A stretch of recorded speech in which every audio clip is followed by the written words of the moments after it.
Hello बच्चों, तो 4 अप्रैल बहुत पास आ चुका है और जैसा कि मैंने वादा किया था, हाई वेटेज चैप्टर के हर क्वेश्चन का तोड़ मैं आपको सिखाऊंगा। ऑलरेडी इसकी 5 वीडियोस आ चुकी हैं और आज ये छठी वीडियो है आपकी एसी की वीडियो। ध्यान देना, ऑल्टरनेटिंग करंट एक बहुत इजी चैप्टर है उस बच्चे के लिए जिसे वेव्स आता है, क्लास 11th वाला वेव्स, ना कि वेव ऑप्टिक्स। अगर आपको वेव आता है मेरे बच्चे, तो एसी में एक अलग नजरिए से आप प्रश्नों को कर पाएंगे। अगले 20 मिनटों में एंड स्पेसिफिकली 20 मिनटों में आप इस काबिल बन जाएंगे कि जेई के 2024 का एसी का हर प्रश्न मिनटों में सॉल्व कर पाएंगे। देखिएगा, जैसा मैं बोलता हूं, क्वेश्चन सारे बकवास हैं, बस तैयारी जोरदार होनी चाहिए। आइए शुरू करते हैं अपना जोरदार लेक्चर। और अगर अभी तक आपने सब्सक्राइब नहीं किया है तो सब्सक्राइब कर लो। लेक्चर सीरीज चलती रहेगी और पूरा नीट के एग्जाम तक मैं लगातार लेक्चर्स डालता रहूंगा। All the best. शुरू करते हैं।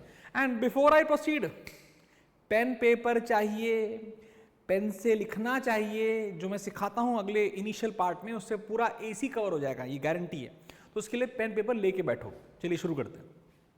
तो जब हम बात करते हैं एसी चैप्टर की, तो भाई साहब इतना माल मसाला इसमें है, काफी इंपॉर्टेंट चैप्टर है। इतने माल मसाले की वजह से इस पर क्वेश्चन बहुत टाइप के बन पाते हैं। अगर आप ध्यान देंगे तो मैंने 2 पॉइंट्स को हाईलाइट किया है। Point number series LCR circuit, a beautiful concept, a beautiful very important topic also.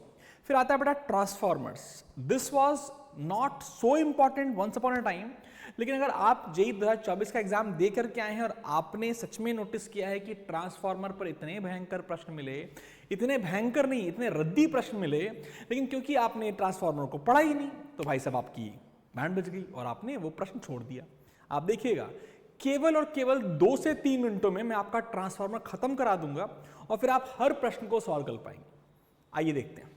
तो हम एक एक चीजों को समझेंगे, ज्यादा बोर्ड लेवल डिटेलिंग नहीं करेंगे। हमारा प्लान होगा कि हम नीट लेवल और जेई मेंस लेवल कहानियों को पूरा कर लें और कम समय में पूरा करें। पेन पेपर लेके बैठे हो कि नहीं, एक बार और बोल रहा हूं, अगर लेके बैठे हो तो शुरू हो जाओ और लिखते हैं आगे। तो ध्यान दीजिए, हम बात करते हैं आई एवरेज, एवरेज करंट बेटा, क्योंकि जब हम बात करते हैं स्टैंडर्ड साइनसॉइडल सर्किट्स की, जिसमें करंट लगातार चेंज हो रहा है, because current is a function of time. A very standard function of time जो हम यूज करेंगे वो हमारे लिए याद होना चाहिए कि आई बराबर I naught sine of omega t, यानी ये हमारा एक standard well known well defined current का इक्वेशन है। और क्योंकि वो टाइम का फंक्शन है बेटा, तो चार्ज कभी ज्यादा जाता है और कभी कम जाता है।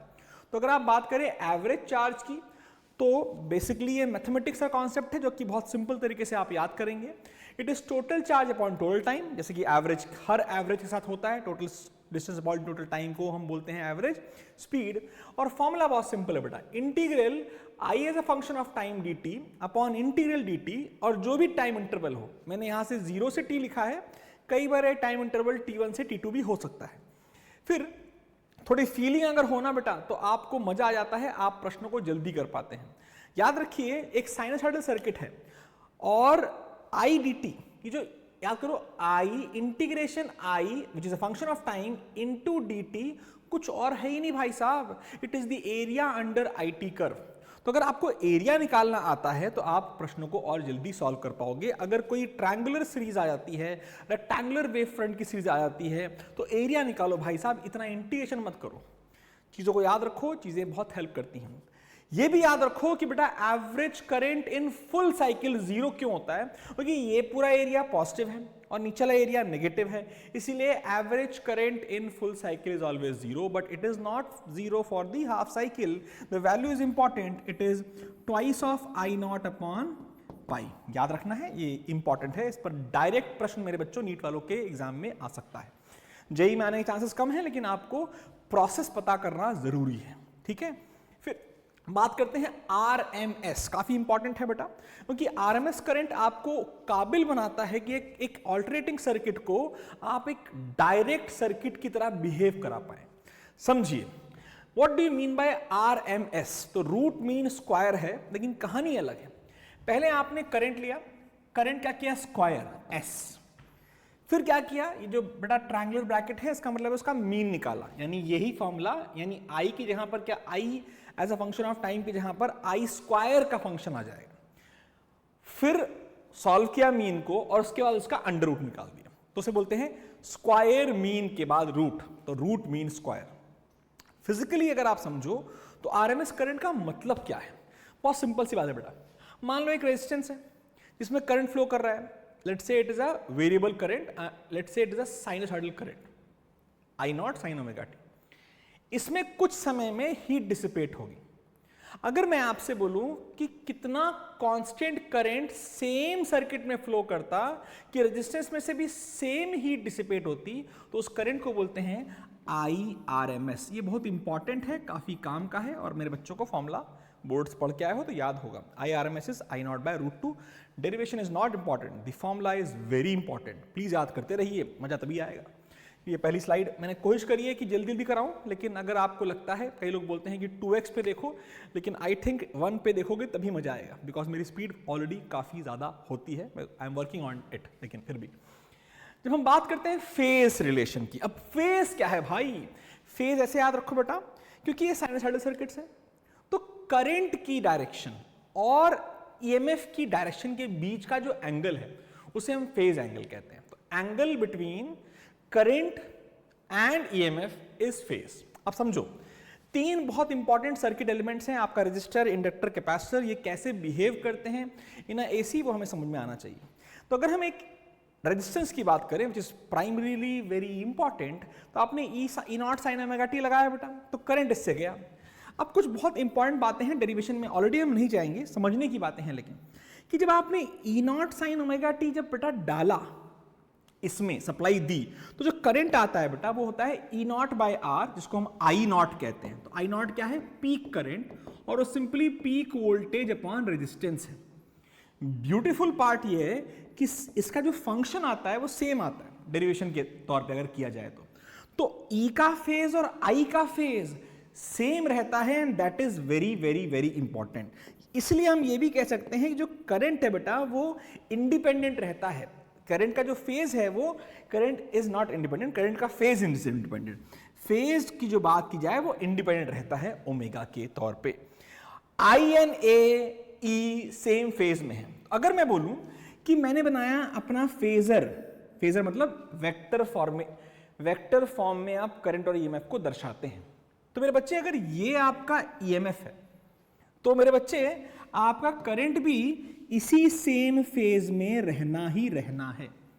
थोड़ा और समझो, अगर ये साइनोसाइडल सर्किट होता जैसा कि है, तो अगर ये ईएमएफ का सर्किट है, ईएमएफ की वेव है, तो बेटा जो करंट की वेव होगी वो भी एकदम सेम फेज में रहने वाली है। ऐसे याद कर सकते हो, और ये बहुत इंपॉर्टेंट कहानी है। ये वो वीकेस्ट लिंक है जिस पर वर्कआउट करके आप एसी पर महारत हासिल कर सकते हो। और याद कर लिया है भाई साहब कि ईएमएफ और current in a resistor are always in phase. फिर हम बात करते हैं इंडक्टर की। इंडक्टर बेटा E naught sine omega T हमने सप्लाई दी, तो याद रखना इंडक्टर में करंट लैग करता है, एल से लैग करता है। और करंट लैग किससे करता है बेटा? π/2 फेज से लैग करता है, तो π/2 एंगल पीछे रहता है। इसलिए मैं कुछ तरीका सिखाता हूं। हम आने वाले सारे फेजर डायग्राम में करंट को पॉजिटिव एक्स डायरेक्शन में बनाएंगे।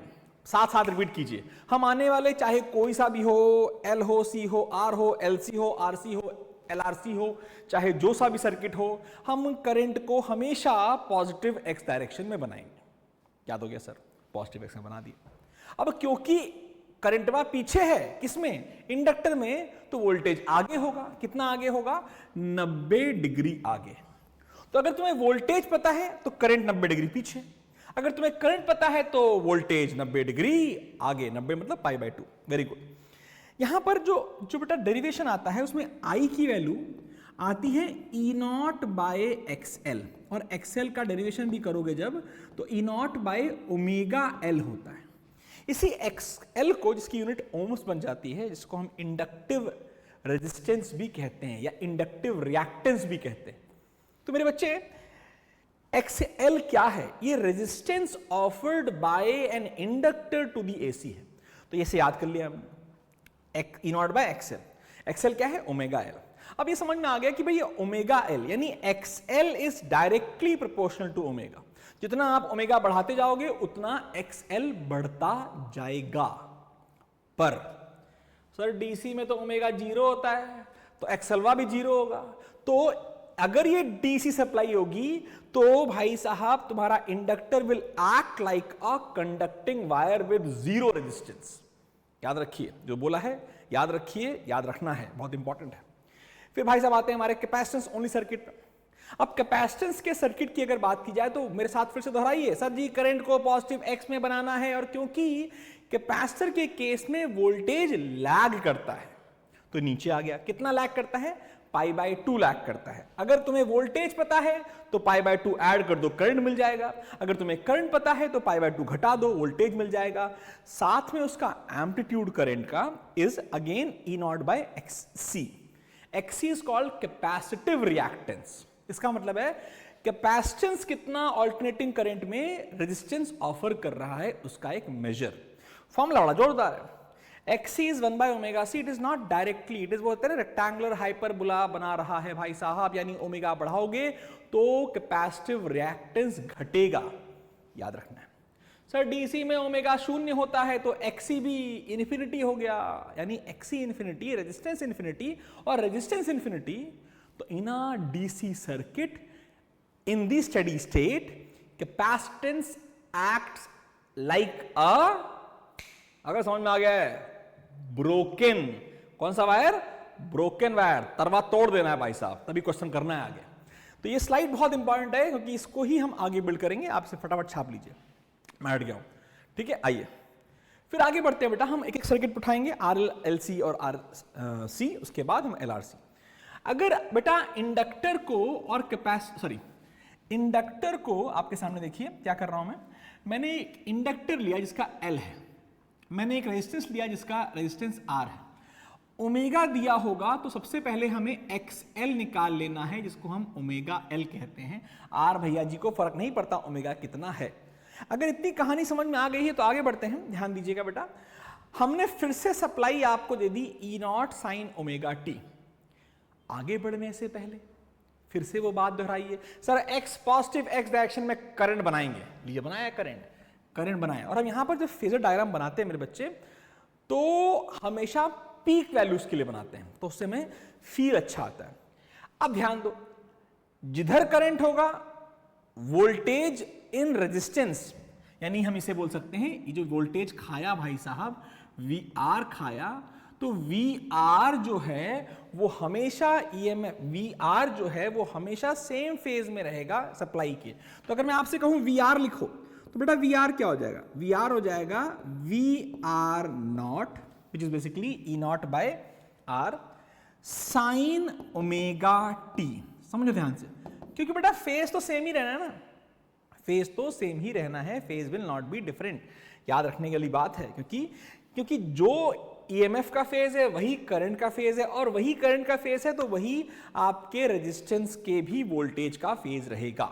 क्योंकि voltage in resistance, potential drop in resistance और current in resistance are always in phase. Sir याद हो गया सर, बना लिया सर, ये VR बन गया सर। अब ध्यान देना, VR बन गया, VL बन गया, क्योंकि सर हमें याद है जिधर होगा करंट उससे 90 डिग्री VL होगा। VL ऊपर, कहां फिर से याद करेंगे, करंट X पे, पॉजिटिव Y में VL, नेगेटिव Y में VC, खेल इस खत्म, याद रखिए। तो भैया जी करंट बनाया, फिर VL बनाया, करंट जहां होगा वहां VR होगा, वहां R होगा। फिर हमने जिधर VL बनाया वहां XL होगा। अब हम देखेंगे E0 कितना है। तो बेटा E0 समझो, कुछ और थोड़े है बेटा।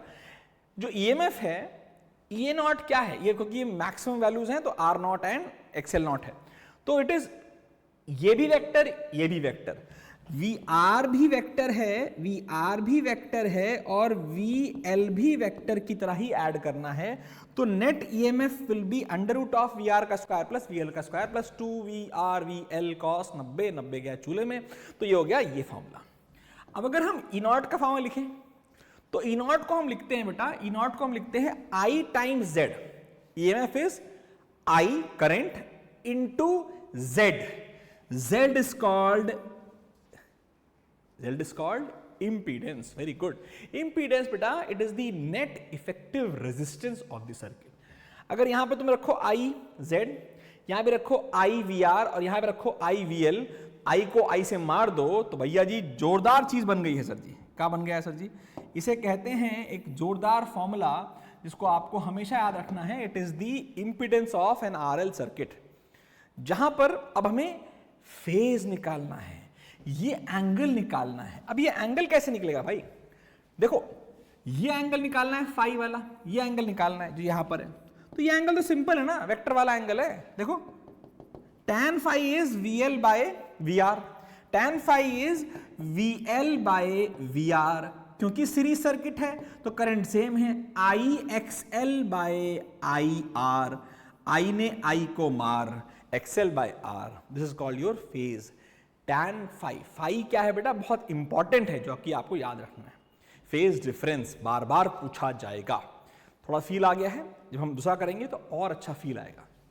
आरएल के बाद आते हैं हमारे प्यारे आरसी सर्किट। तो आर मिल गया, एक्सी मिल गया, एक्सी के लिए 1/ωc करके हमने एक्सी निकाल लिया। इतना कर लेना भाई साहब, हमने सप्लाई वही दी, हमने सप्लाई वही दी। अच्छा एक बात और, जब आपने फाई निकाल लिया, जो आपने tan फाई निकाल लिया तो फाई भी निकल गया sir ji, tan inverse x by L, XL by sorry tan inverse XL by are.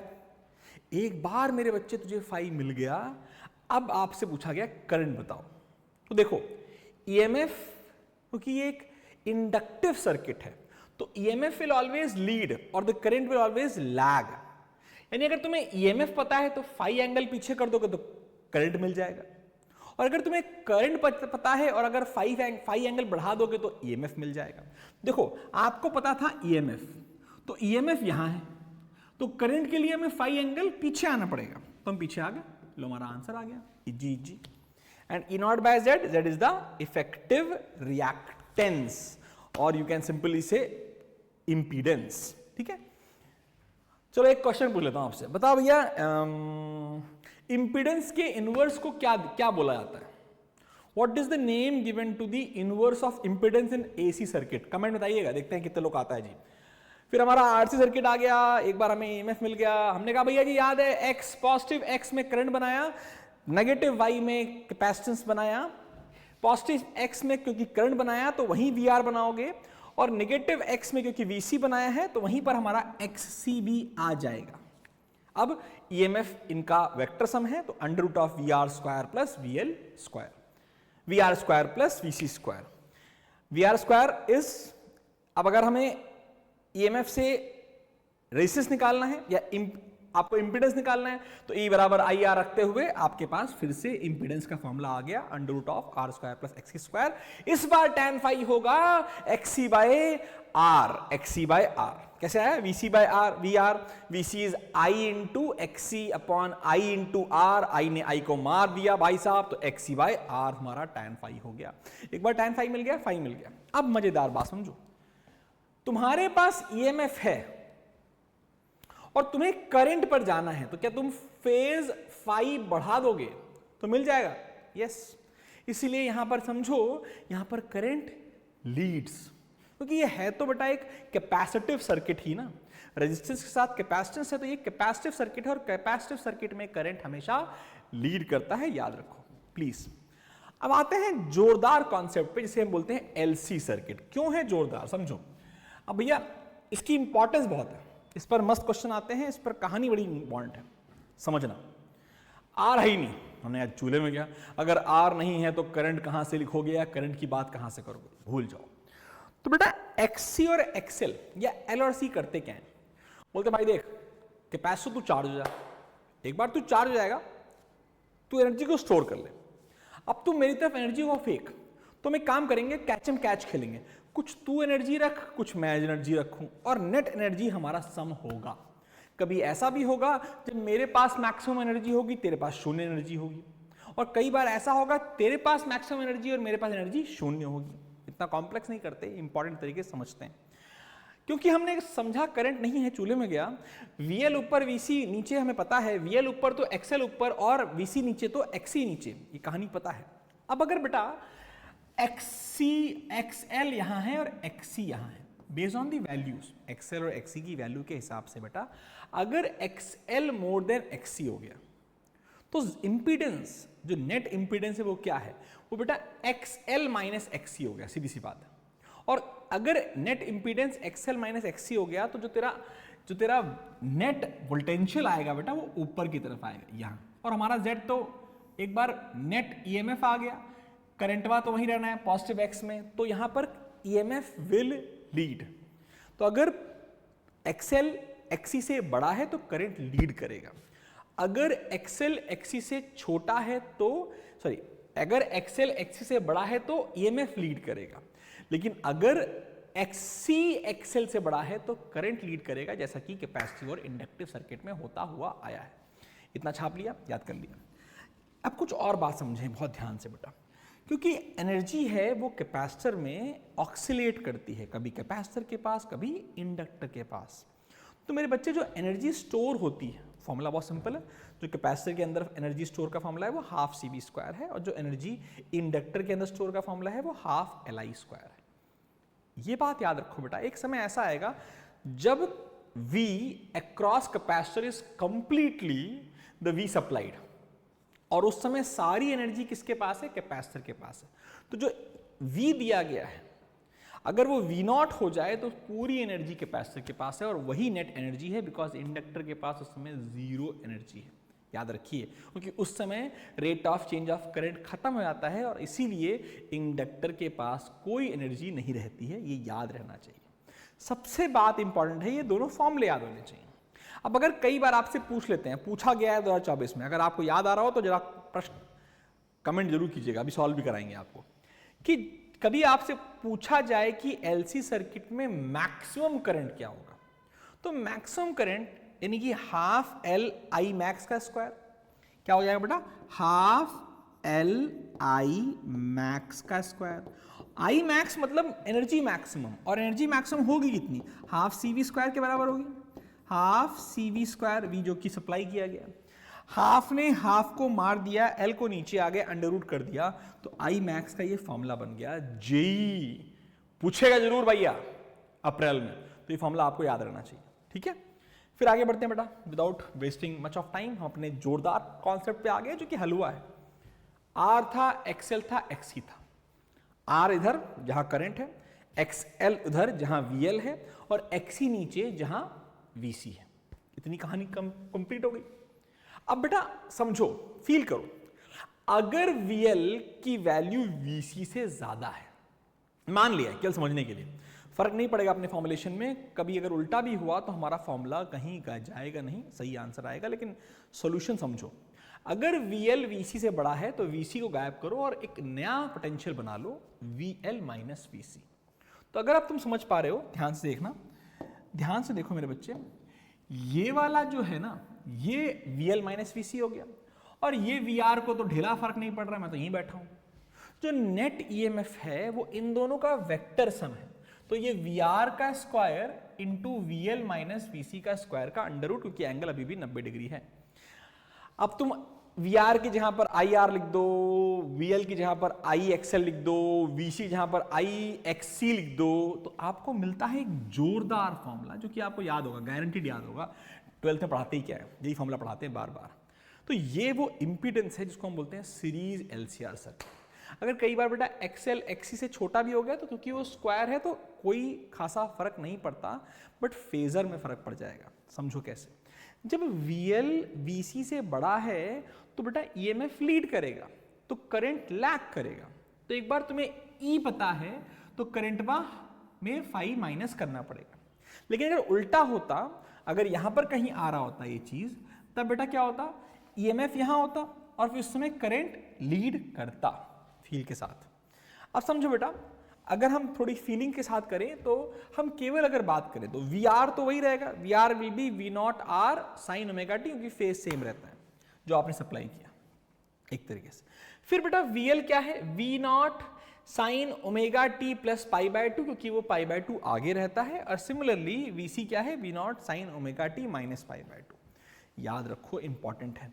अब कौन सपोर्ट कर रहा है, कौन डोमिनेट कर रहा है, उसके हिसाब से आपका एंगल आएगा और उसके हिसाब से आपको ध्यान देना है कि आई लीड कर रहा है कि लैग कर रहा है।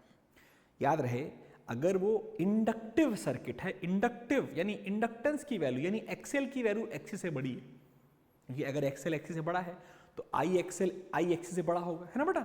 अगर अगर अगर ऐसे फील करो, अगर एक्सएल एक्सी से बड़ा हो गया, आई से मल्टीप्लाई करोगे तो आई एक्सएल आई एक्सी के बराबर हो गया, यानी कि वी एल वी सी से बड़ा हो गया। सिंपल है ना, कोई रॉकेट साइंस नहीं है, सिंपल सिंपल बकवास। तो ऐसे फील करो कि अगर एक्सएल एक्सी से बड़ा हुआ तो ईएमएफ लीड करेगा, अगर एक्सी एक्सएल से बड़ा हुआ तो करंट लीड करेगा। खेल खत्म, मजेदार, इजी, बकवास। आगे बढ़ते हैं। फिर कहानी आती है बेटा पावर की, इंपॉर्टेंट है, इस पर भी प्रश्न आ चुका है जेई में भी। 2024 देखो, 2023 देखो, प्रश्न आए हुए हैं। एवरेज पावर का डेरिवेशन हमें नहीं करना है, हमें फॉर्मूला याद करना है। फॉर्मूला बहुत सिंपल है, E RMS I RMS cos phi. Cos phi में फाई फेज एंगल है और कॉस फाई कहलाता है पावर फैक्टर। इंपॉर्टेंट, अगर आप थोड़ा फील करो तो ईआरएमएस की value E naught by root two, I RMS की value I naught by root two, तो रूट टू हो गया 2, यानी half E naught I naught cos phi. अब ये कॉस फाई इंपॉर्टेंट है, इसे हम बोलते हैं पावर फैक्टर। फॉर्मूला बहुत सिंपल है, याद रखोगे तो मजा आएगा, क्योंकि प्रश्न इस पर जरूर आएगा। Formula is simply R by Z. अब तुम्हें ये सारे फॉर्मूले लिखवा रखे हैं जो बहुत इजी हैं, सेल्फ एक्सप्लेनेटरी भी हैं, मैं समझा भी देता हूँ फटाफट। अगर केवल कैपेसिटर हुआ यानी आर जीरो है, यानी कि कॉस फाई जीरो है, यानी कि अगर आर जीरो हो गया तो कॉस फाई जीरो हो गया, कॉस फाई जीरो हो गया तो भाई पावर जीरो हो गई, एवरेज पावर जीरो है। अगर केवल इंडक्टिव है बेटा तो फिर से आर जीरो हो गया, कॉस फाई जीरो हो गया, भाई साहब पावर एवरेज फिर से जीरो हो गई। अगर आर है और केवल आर है तो ऊपर भी आर नीचे भी आर, क्योंकि जेड की value under root of R square plus XL minus XC का स्क्वायर है और एक्सएल एक्सी नहीं है तो कॉस फाई की वैल्यू 1 आ गई। एवरेज पावर अब इंपॉर्टेंट है कि ये क्वेश्चन आ सकता है, मतलब आना चाहिए कि इस केस में एवरेज पावर मैक्सिमम होती है और वो होती है ईआरएमएस इनटू आईआरएमएस या E naught I naught by 2। Similarly RL में, आरसी में, आरएलसी में आपको जेड के फॉर्मूले ऑलरेडी सिखा रखे हैं, उनकी वैल्यू यहाँ रख करके आप पावर फैक्टर निकाल सकते हैं। एक कंफ्यूजन कभी नहीं रहना चाहिए। अगर मैं आपसे बोलूं कि AC supply of 220 volts and 50 hertz है तो बताओ ईआरएमएस कितना है? सर जी ये पीक वैल्यू होगी, हो गया बस, कांड हो गया कांड। अगर नहीं लिखा है कुछ तो वो हमेशा आरएमएस है, यानी ये ईआरएमएस होगी 220 वोल्ट। अगर लिखा होता कि पीक वोल्टेज ये है तो फिर आपको आरएमएस निकालना पड़ता। मोर ओवर ये आपकी फ्रीक्वेंसी है मेरे बच्चे, और ओमेगा का फॉर्मूला इज 2 पाई एफ, तो अगर सॉल्व करोगे तो 100 पाई हर्ट्ज नहीं आएगा, रेडियंस पर सेकेंड आ जाएगा। तो इस पर गलती नहीं करनी है, नहीं तो मजा नहीं आएगा, और मजा नहीं आएगा तो नंबर जरूर कट जाएंगे। आई थिंक हम ये काफ़ी समझदार, काफ़ी फास्ट तरीके से यहाँ तक पहुँच चुके हैं। एक बहुत बड़ा सब्जेक्ट है, एक बहुत बड़ा चैप्टर है जो आपने अभी तक खत्म किया है लगभग। लास्ट स्लाइड बची है, लास्ट 2 स्लाइड्स बची हैं या 3 स्लाइड बची हैं, ध्यान देना। एक कहानी होती है रेजोनेंस की। कई बार मैं क्लास 12th में खुद भी बोल देता हूँ कि रेजोनेंस वो कहानी है जब सर्किट से मैक्सिमम करंट जा रहा है। बट क्योंकि अब आप जेई मेंस का और जेई एडवांस का एग्जाम दे रहे हैं तो थोड़ा मॉडिफिकेशन यहाँ पर जरूरी है, जो कि आपको पता होना चाहिए, बिना उसके मजा नहीं आएगा, याद रखिए, ठीक है। अब समझिए बेटा, अगर वो आपसे बोला जाए रेजोनेंस कंडीशन क्या है, तो रेजोनेंस का सिंपल मतलब है कि जो पूरा ओमेगा जो फ्रीक्वेंसी है वो ऐसे वेरी की गई है कि net impedance is purely resistive. Inductive है, ठीक है, कैपेसिटिव है, ठीक है, कुछ वेरी करो, ऐसा वेरी करो कि नेट वैल्यू केवल और केवल क्या आ जाए, प्योरली रेजिस्टिव। अब यहां पर समझना, यहां मैं मैक्सिमम करंट बोल नहीं रहा हूं, लेकिन अगर सीरीज एलसीआर जो कि जेई मेंस का क्वेश्चन है तो वो कंडीशन मैक्सिमम करंट की रहती है। कोई पूछ ले अगर, तो याद रखना, अगर वो पैरेलल आरएलसी सर्किट हो गया, जो कि शायद नहीं आएगा, जेई एडवांस में आने वाला है तो आएगा, देखेंगे उसे हम, तब ये वो कंडीशन हो जाती है जब मिनिमम करंट फ्लो करता है। बस याद रखो, बस और कुछ नहीं। फिर क्या हुआ बेटा, अगर हम कंडीशन को फुलफिल करना चाहते हैं यानी हमें एक्सएल और एक्ससी को बराबर करना पड़ेगा, फॉर्मूला रख दिया, तो ये आपकी आ गई रेजोनेटिंग फ्रीक्वेंसी का फॉर्मूला। प्लीज याद रखिए cos phi 0 cos phi 1 हो जाता है बिकॉज phi की वैल्यू 0 हो जाती है इस केस में, और अगर cos phi 0 है तो एवरेज पावर की वैल्यू ERMS IRMS, और अगर ये IRMS है तो ओम्स लॉ लगा करके IRMS square by into R या ERMS स्क्वायर बाय आर भी पता होना चाहिए, इंपॉर्टेंट है, बहुत बार पूछा जा चुका है भाई साहब।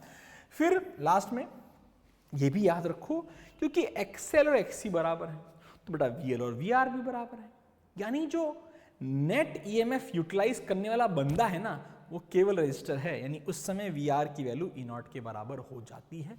इंपॉर्टेंट है नीट वालों, इस पर प्रश्न बनता है, बनेगा, आएगा, ठीक है, ये आपके सामने है, ये फॉर्मूला इंपॉर्टेंट है, इसे याद रखिए, इस पर जेई जो है 24 में 23 में 22 में हमेशा पूछ सका है क्वेश्चन। फिर एक इंपॉर्टेंट फैक्टर है जिसको हम क्वालिटी फैक्टर कहते हैं, ये बहुत इंपॉर्टेंट है, अगर मैं बोर्ड्स की बात करूं तो बहुत इसको हटा भी दिया गया था और बहुत कुछ मैंने इसमें समझाया नहीं है नॉर्मली बच्चों को, तो आज मैं आपको केवल 2 मिनटों में ये सिखाता हूं। समझो, अगर हम आई और ओमेगा के बीच का कर्व बनाए तो कुछ ऐसा कर्व बनता है येलो वाला, यानी रेजोनेंस फ्रीक्वेंसी पर जिसको ओमेगा नॉट यानी 1/√LC कहते हैं, उस समय करंट मैक्सिमम है आई मैक्स, और अगर करंट मैक्सिमम है जिसको हम IRMS कह रहे हैं तो उस समय पावर भी मैक्सिमम होगी, एवरेज पावर मैक्सिमम होती है, कहां पर, एट रेजोनेंस, cos phi की वैल्यू 1 है इसलिए। अब समझो बेटा, यहां पर क्वालिटी फैक्टर को डिफाइन करने के लिए हमें एक नया सिनेरियो बताना पड़ता है। ये बना है ना ग्राफ, इसकी क्वालिटी बताने का तरीका ही समझ रहे हैं, यानी यार इस ओमेगा से हम थोड़ा सा डेविएट कर जाएं, थोड़ा सा डेविएट करें, आखिर कितना करें, हम इतना डेविएट करें कि जो नई एवरेज पावर आए वो हाफ ऑफ मैक्सिमम पावर आए, यानी वो कंडीशन क्या हो जाए, वो कंडीशन जब सर्किट में half of maximum power flow कर रही हो, यानी IRMS/√2 हो रहा हो, क्योंकि ये IRMS/√2 तो स्क्वायर करोगे तो IRMS/2 हो जाएगा, उस समय की जो फ्रीक्वेंसी है उसे हम ω1 या ω2 कहते हैं। ये इंपॉर्टेंट फ्रीक्वेंसी है, ये डिफाइन करती है कि कर्व कितना स्टीप है बेटा। अगर ω1 ω2 बहुत पास हुआ किसके, ω0 के, तो कर्व बड़ा सुंदर सा बनेगा। देखो कैसा बनेगा कर्व, तब कर्व बनेगा ऐसा। तो कर्व अगर ऐसा बना बेटा, तो अगर तुम हल्का सा भी डिवाइड किए तो फटाफट तुम यहां पहुंच जाओगे। तुम देखो थोड़ा सा ओमेगा भी डिवाइड किए तो तुम हाफ पावर में पहुंच चुके हो, फील करने की बात है, इसीलिए इसे हम क्वालिटी फैक्टर नाम देते हैं। अब समझिए इसको याद कैसे करना है। आपको ω1 ω2 मिल गए हैं जिसे हम हाफ पावर कर्व या हाफ पावर सिनेरियो कहते हैं।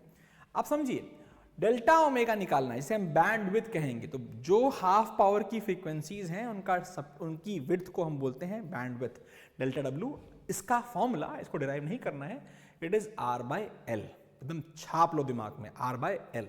मोर ओवर क्वालिटी फैक्टर को डिफाइन किया गया है बेटा ω0 यानी resonating frequency upon the bandwidth. Solve करो तो ये फॉर्मूला बन जाता है 1/R√L/C स्टार स्टार स्टार। इसको एक और तरीके से याद करा रहा हूं बेटा, याद रखना ये फॉर्मूला सेम आप खुद डिराइव कर सकते हो, बिकॉज इस समय एक बहुत ही ब्यूटीफुल फिनोमेना होगा। इस समय जो पोटेंशियल ड्रॉप अक्रॉस कैपेसिटर है upon potential drop upon resistance जो है, उसके रेशियो को भी हम क्यू फैक्टर या क्वालिटी फैक्टर बोल सकते हैं। ऐसे अगर आप ω0 की वैल्यू 1/√LC रखते हुए सॉल्व करोगे तो ये वैल्यू सेम आएगी। क्यों आएगी, VC/VR क्या है, it is XC/R। XC/R resonance में निकालिए तो XC होता है 1/ω/CR। ओमेगा नहीं, क्योंकि हमें रेजोनेंस में निकालना है तो ω0 हो गया। ω0 होता है 1/√LC, तो उल्टा कर दो, ये कितना आ गया, √LC/CR। C से C को मार दो, मतलब अंडर काट दो, तो ये आ गया 1/R√L/C। चाहे ऐसे याद रखो चाहे वैसे याद रखो, याद जरूर रखो, ठीक है। आगे बढ़ते हैं। फिर क्या हो बेटा, फिर आ गया ट्रांसफार्मर्स। अरे बाबा 3 मिनट में आपको ये खत्म करवाना है। समझिए ट्रांसफार्मर में क्या होता है, एक तरफ प्राइमरी कॉइल होती है, एक तरफ सेकेंडरी कॉइल होती है। यहां से हमारा इनपुट होता है, यहां से हमारा आउटपुट होता है। प्राइमरी कॉइल में नंबर ऑफ प्राइमरी टर्म्स को NP बोला, इसको NS बोला सेकेंडरी को। करंट इन प्राइमरी कॉइल को IP बोला, EMF इन प्राइमरी कॉइल को EP बोला, P मतलब प्राइमरी। सिमिलरली जो आउटपुट मिला उसे ES बोला और जो आउटपुट करंट मिला वो IS बोला। याद रखना है, इंपॉर्टेंट है। यहां पर बेटा ये जो स्ट्रक्चर बनाया गया है ये लैमिनेटेड सॉफ्ट आयरन कोर से, सॉफ्ट आयरन कोर क्योंकि हमें मैक्सिमम लिंकेज डिजायर्ड है, सबसे कम लॉस हो। सर जी सॉफ्ट आयरन कोर तो बोला लेकिन एक वर्ड बोल दिया लैमिनेटेड, तो नीट वाले बच्चों स्पेशली बताओ वो लैमिनेटेड कोर्स यूज करने से कौन सा लॉस कम हो जाता है, बताओ कमेंट में। इनमें से कौन सा लॉस 1 2 3 में से कौन सा लॉस सबसे कम हो जाता है because of using the laminated iron core. Moreover अगर इनको समझ गए हो तो आप फॉर्मूले पे आ जाओ, फॉर्मूले जो कि बहुत इंपॉर्टेंट है। सबसे पहला फॉर्मूला आपको याद रखना है, इसे बोलते हैं करंट रेशियो, टर्न्स रेशियो का formula EP by ES is NP by NS। याद, important, very very very very important पहला फॉर्मूला। अगर बेटा number of primary terms number of secondary terms से बड़े हुए, अगर प्राइमरी सेकेंडरी से बड़ा हुआ तो ये वैल्यू इसके हिसाब से प्राइमरी वोल्टेज सेकेंडरी वोल्टेज से बड़ी होगी और इसको बोलते हैं स्टेप डाउन, यानी वोल्टेज घट गई यानी कि स्टेप डाउन हो गया। और अगर number of primary turns secondary term से कम है यानी जिधर टर्न्स ज्यादा होते हैं उधर का वोल्टेज भी ज्यादा होता है और इस बार आएगा स्टेप अप ट्रांसफार्मर। याद रखिए, इंपॉर्टेंट है, वेरी इंपॉर्टेंट। इसके बाद जो कहानी बनती है बेटा हमेशा याद रखो, आइडियल ट्रांसफार्मर में पावर लॉस नहीं होता, पावर का फॉर्मूला EI है। तो EPIP यानी इनिशियल पावर, इनपुट पावर और ESIS आउटपुट पावर बराबर रहेगी प्लीज। फिर एफिशिएंसी ऑब्वियसली चौथी क्लास से पढ़ते तो नहीं आ रहे हो लेकिन 8वीं क्लास से पढ़ा होगा। Efficiency is power output by power input into 100। अगर मान लो एफिशिएंसी 80 दे रखी है तो परसेंटेज में 100 से डिवाइड करो और उसे 0.8 कर दो, सिंपल। नीट वाले बच्चों कई बार पूछ सकते हैं क्वेश्चन को कि भैया प्रोमिनेंट लॉसेस ट्रांसफार्मर में क्या होते हैं। मैंने यहाँ पे 3 लिखे हैं लेकिन और भी होते हैं, मैग्नेटो रिस्ट्रिक्शन लॉसेस वगैरह, लेकिन 3 बहुत इंपॉर्टेंट है, इन्हें आप याद रख लीजिए, इससे आपका काम चल जाएगा। With this, I think we have completed the whole theory of transformers as well as everything, और ट्रांसफार्मर्स शायद 2 मिनट के अंदर खत्म हो गया है। अब हम आगे बढ़ते हैं बेटा, प्रश्नों को सॉल्व करते हैं, तब और मजा आना चालू होगा। देखते हैं, ठीक है बच्चों। इसके बाद फॉर्मूले तो आपको आ ही गए हैं, फॉर्मूले आप एक बार रिव्यू कर लीजिए, पेपर उठा लीजिए, आपने पूरा कर लिया होगा। अब प्रश्न लगाना चालू करते हैं, देखते हैं बेटा। अगर आपसे बोला गया इन ए सीरीज LCR सर्किट 2024 का क्वेश्चन है, रुक जाओ, अपने आप भी सॉल्व करो, और अगर आपने अटेम्प्ट किया था और गलत किया तो बताओ, इसमें बच्चा गलती करेगा क्योंकि इसकी कुछ खेल है इस क्वेश्चन में। अगर आप नोटिस करें in a series LCR circuit the capacitance is change from C to 4C, यानी कैपेसिटेंस को 4 टाइम्स बढ़ा दिया गया। To keep the resonance frequency unchange, resonance frequency का फॉर्मूला है ओमेगा बराबर 1/√LC। अगर इसे हमें सेम रखना है यानी कि LC का प्रोडक्ट कांस्टेंट रहना चाहिए, तो L1C1 बराबर L2C2 रहना चाहिए। L1C1 बराबर L2C2 रहना चाहिए, यानी कि अगर आपने कैपेसिटेंस को 4 टाइम्स किया है तो इंडक्टर को 1/4 टाइम्स करना पड़ेगा। अब देखो ध्यान से, रिड्यूस बाय 1/4 नहीं, गलत, रिड्यूस टू 1/4 होगा तो सही आंसर है। तो L से 1/4 पर लाना है, अगर रिड्यूस 1/4 से करोगे तो कितना हो जाएगा 3/4L, और बच्चे के नंबर गए, 5 नंबर गए। बताओ कैसे 5 नंबर कैसे गए? 4 ही नंबर तो क्वेश्चन होता है, गए 5 है, लेकिन ध्यान देना खेल हो गया आपके साथ, ये गलत है। तो रिड्यूस बाय 3L/4 यानी अब बचा 1/4, ये है आपका आंसर, ये है इंपॉर्टेंट प्रश्न। आइए फिर क्या हो बेटा, द ट्रांसफार्मर, ट्रांसफार्मर के प्रश्न है। EG transformer has an efficiency of 80 volt, 80%। अच्छा जी, एफिशिएंसी 80% है यानी 80 है, तो हम इसे 0.8 कर लेते हैं। 0.8 is equal to power output upon power input. But खेल खत्म, ये लगाना है क्वेश्चन, चौथी क्लास का क्वेश्चन है भाई साहब। And works at 10 volt 4 kilowatt, यानी कि जो इनपुट वोल्टेज है वो 4 किलोवाट का है, तो कितना हो गया 4000 वाट, ठीक है। इफ द सेकेंडरी वोल्टेज, यानी कि सेकेंडरी मतलब ESIS, सेकेंडरी वोल्टेज 240 है, याद करो P secondary is E secondary I secondary, तो वही लिख रहा हूं, और इनटू I सेकेंडरी, यही निकालना होगा I सेकेंडरी। अब ये फर्जी सा क्वेश्चन था, बच्चे गलत करके आए हैं फिर भी। तो I सेकेंडरी कितना आ गया, ये आ गया 0.8 इंटू 4000 अपॉन 240 सॉल्व कर लीजिए। बहुत सिंपल क्वेश्चन है, बहुत ही बकवास क्वेश्चन है। ऑप्शन आएगा मेरे ख्याल से 13.33, चेक कर लीजिएगा, एक बार देख भी लीजिएगा। नेक्स्ट आइए, अब अगर फिर से एक आ गया हमारा ट्रांसफार्मर क्वेश्चन, बकवास क्वेश्चन है, फिर से देखिए। Primary side of transformer is connected to 230 50 hertz. Turn ratio of primary secondary wiring कितनी है? 10/1। तो E primary by E secondary is N primary by N secondary बराबर 10/1। अब देखो प्राइमरी साइड का पोटेंशियल दे रखा है 230, तो 230 बाय E सेकेंडरी इज 10, तो E सेकेंडरी की वैल्यू 23 वोल्ट हो गई। पहली बात तो लोड रेजिस्टेंस जो इसे कनेक्ट किया गया वो 46 ओम का है। तो पावर पूछा है, पावर का फॉर्मूला हमें रेजिस्टेंस निकालना है। पावर का फॉर्मूला बेटा E सेकेंडरी का स्क्वायर अपॉन R। फॉर्मूला हमने लिखवा रखा है, मैंने अभी थोड़ी देर पहले लिखवाया था। तो बेटा कितना हो गया? E सेकेंडरी 23 गुणे 23 अपॉन 46, ठीक है। 23 1 जा 23 2 या 46 है, 2 जा तो 20, ये कितना हो गया? 12.5 11.5 वाट। 11.5 वाट। हलवा प्रश्न है भाई साहब, चौथी क्लास का बच्चा कर सकता है अगर उसे ये थोड़ी सी कहानी पता हो। फिर देखिए मेरे बच्चे, सीरीज एलसीआर सर्किट है, L दे रखा, C दे रखा, R दे रखा, F दे रखा, ओमेगा निकालना पड़ेगा। तो अब क्या होगा कहानी?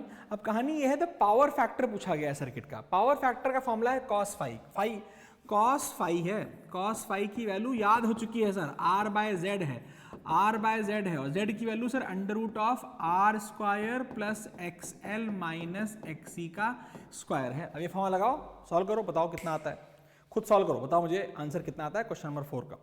फिर आगे बढ़ते हैं बेटा, फिर आगे हमारा नेक्स्ट क्वेश्चन। कैपेसिटर का कैपेसिटेंस दे रखा है 100 माइक्रोफेरेड, ठीक है। चार्ज किया गया, मैक्सिमम पोटेंशियल 12 वोल्ट है, वाह वाह बढ़िया। कनेक्ट किया गया 6.4 मिली हेनरी के इंडक्टर से to produce oscillation. LC oscillation का क्वेश्चन है, नोट्स बना रखे हैं तो देखो, मैंने आई मैक्सिमम का फॉर्मूला ड्राइव करा रखा है। हमने लिखा था हाफ एल आई मैक्स का square is equal to half CV²। I max का फॉर्मूला लिखवाया था मैंने √CV²/L। सब दे रखा है, अपने आप ट्राई कीजिए, आंसर दीजिए मुझे क्या आया, ठीक है। फिर अगला देखते हैं।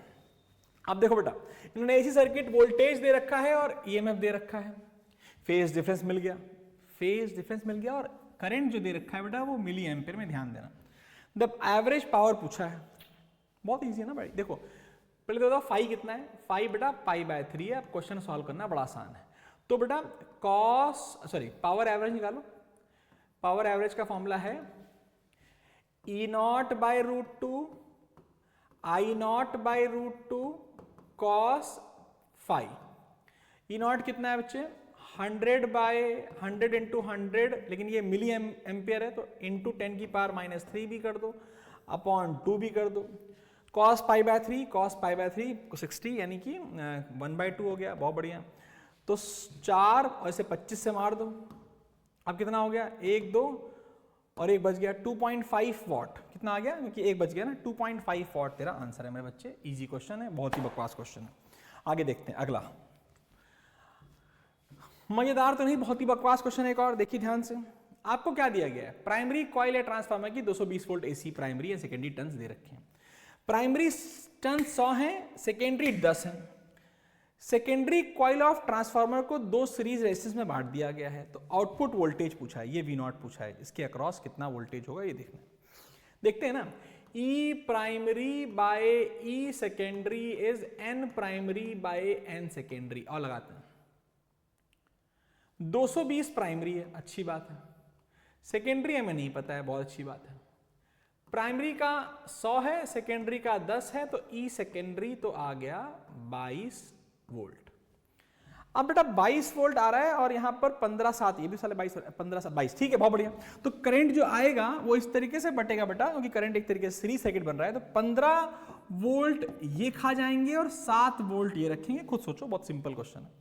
तो भाई साहब कितना आ गया? 7 वोल्ट आंसर है, 7 वोल्ट तेरा आंसर है। इजी, काफी ज्यादा इजी, वैल्यूज के हिसाब से बहुत इजी हो गया, वरना ये करंट इलेक्ट्रिसिटी का और एक मजेदार प्रश्न बन जाता। बस 8वां। अब ध्यान दो बेटा, in series LCR circuit AC source इतनी है, पावर फैक्टर इतना है। अच्छा पावर फैक्टर क्या है? R/Z, ठीक है, तो पहले वही कर लेते हैं। तो बढ़िया, power factor is R/Z, R/Z इस वैल्यू इज 1/√2, R/Z यानी कि R/√, और केवल LR है ना, तो R² प्लस XL का स्क्वायर, स्क्वायर कर दो दोनों तरफ, तो ये हो गया R² बराबर XL का स्क्वायर, है ना, 2 है कट गया, यानी R की वैल्यू XL के बराबर आ गई बस। और XL ओमेगा L होता है, हमें पता होना चाहिए, इसलिए ये क्वेश्चन मजेदार बन रहा है। अब if the source of the EMF is change, देखो बेटा एम्पलीट्यूड भी चेंज किया है लेकिन उससे ढेला फर्क नहीं पड़ता, क्योंकि बेटा रेजोनेंस की कंडीशन हो या अगर बेटा कोई भी कहानी हो, पावर फैक्टर में कहीं भी वोल्टेज तो आता ही नहीं है ना, मैक्सिमम वोल्टेज तो आता ही नहीं है, तो उससे टेंशन मत लो। अगर आप थोड़ा फील कर पाओ, अगर यहां पर ये ओमेगा था तो अब ये ट्वाइस ऑफ ओमेगा हो गया ना, डबल 2000 हो गया, वैसे सॉल्व करेंगे। तो अब नया पावर फैक्टर पूछा है, तो R cos phi डैश क्या हो जाएगा? ये होगा R/Z, R को कोई फर्क नहीं पड़ेगा लेकिन Z को फर्क पड़ेगा, R/√R² और Z हो जाएगा, क्योंकि ओमेगा डबल है तो XL भी डबल है, तो 2 टाइम्स डबल 2XL का स्क्वायर। अब XL R के बराबर है, बहुत बढ़िया, तो R/√R² प्लस 4R² R/√5, 1/√5। अच्छा क्वेश्चन है, इजी क्वेश्चन है, स्टार लगा लो, ऐसे प्रश्न अगर आएंगे तो आपको ध्यान से करना है, मजा जरूर आएगा। आइए, इसको करने के बाद हम आगे बढ़ सकते हैं। फिर आया बेटा एक एन ऑल्टरनेटिंग वोल्टेज है, इतने वोल्ट का, अप्लाइड किया गया है, प्योरली रेजिस्टिव सर्किट है, आसान है। Time taken by the current to rise from half of the peak value to the peak value. आप समझो बेटा, अगर वोल्टेज ये है तो करंट का जो फॉर्मूला आने वाला है वो I0 sin 100 पाई टी ही आने वाला है, उसमें कोई डिफरेंस, कोई चेंज नहीं आने वाला है। अब अगर आपने मेरा SHM का वीडियो देखा है जो मैंने कल रिलीज कराया था, तो क्वेश्चन काफी इजी हो गया। समझो भाई, ये भी तो एक SHM की इक्वेशन है, तो ये क्या हो रहा है, करंट यहां पर I0 है, सॉरी यहां पर I0 है, मीन पोजीशन पर 0, मीन पोजीशन पे कितना है बेटा 0 है, और वो कितना जाएगा, वो जाएगा आपके मैक्सिमम I0 तक जाना है। आप समझो बेटा, कहीं ना कहीं फ्रॉम हाफ, यानी जब वो I0/2 है, उससे I0 तक जाने के लिए उसे कितना समय लगेगा, ये आपको आ गया, तो प्रश्न आपको आ गया। इसको सॉल्व करने के लिए आपको मेरा लेक्चर देखा होना चाहिए, बस मिनटों में प्रश्न खत्म है, मिनटों में। बता दूं, अगर बता दूंगा तो मजा नहीं आएगा, आप उस चीज को देखोगे नहीं। फिर भी अगर आप SHM को याद करो, तो मैंने कहा भाई साहब मान लो मेरा ये मीन पोजीशन है, ये A है, ये -A है, कोई बॉडी कहां से ट्रेवल करती है, A/2 से A तक जाती है, तो A/2 से A तक जाने में उसे टाइम कितना लगता है, ये कहानी मैंने पूरी डिटेल में सिखा रखी है, ट्रिक सिखा रखी है। और जब वो ट्रिक लिखवाई थी तो बताया भी था कि AC का क्वेश्चन इससे बनता है। तो ये सॉल्व नहीं करा रहा हूं मैं, बहुत इजी क्वेश्चन है, बहुत ही इजी क्वेश्चन है, सेकंडों में हो जाएगा, लेकिन आपको मौका देख करके वीडियो देखना है, तभी से सॉल्व करना है, और तभी भी ना आए तो कमेंट करना, तब बताऊंगा मैं कैसे होता है। आगे बढ़ते हैं लास्ट क्वेश्चन पे। मेरे ख्याल से लास्ट क्वेश्चन लिया हो, 10 लिए थे मैंने। द AC वोल्टेज दे रखा है, ठीक है भाई, LCR सर्किट है, ठीक है भाई, करंट ये आ गया, ठीक है भाई, एवरेज पावर पूछा है भाई, एवरेज पावर पूछा है तो बकवास है। Average power formula E0 I0/√2 into √2 E0 I0 by, याद है ना, P एवरेज से लिखवा रखा है मैंने, E0 half E0 I0 cos of phi भी दे रखा है, π/3। सेम क्वेश्चन है, अभी कराया था, नहीं करा रहा हूं। तो मेरे ख्याल से AC फिर भी लेंदी हो गया है, बिकॉज क्वेश्चन कराओ, डिटेलिंग कराओ, लेकिन फिर भी 40 मिनट में अगर कोई चीज खत्म हो रही है, और ऐसे लेवल पे खत्म हो रही है कि आप कोई भी प्रश्न कर सकते हो, आप चाहे वो नीट का हो, चाहे वो JEE का हो, तो भाई साहब थोड़ा लाइक वाइक बनता है, शेयर बनता है, सब्सक्राइब तो जरूर से बनता है, उसे कर डालो। हर रोज वीडियो डालने की कोशिश कर रहा हूँ बेटा, लेकिन कुछ ज़्यादा इंगेजमेंट्स रहते हैं मेरे, मैं फिर भी पूरी कोशिश कर रहा हूँ आपके लिए सारे इंपॉर्टेंट कंटेंट को डालने का। कुछ और रिक्वायरमेंट हो कमेंट में डाल देना। किसी बच्चे ने, कई सारे बच्चों ने रे ऑप्टिक्स की भी रिक्वेस्ट की है, ज़रूर बहुत जल्दी मिलेगी बेटा, लेकिन मैं चाहूँगा उसका ऑलरेडी मैंने एक वन शॉट बना रखा है, आप उसे देख लीजिए ना पहले, उसका लिंक मैं नीचे डलवा दूंगा, उसको भी देख डालो। रे ऑप्टिक्स खत्म हो जाएगी, गारंटी है इस बात की। ऑल द बेस्ट, फोड़ के आओगे तुम, याद रखना राहुल नाम है, और चैनल को सब्सक्राइब करके जाना। बाय मेरे बच्चों, बाय बाय।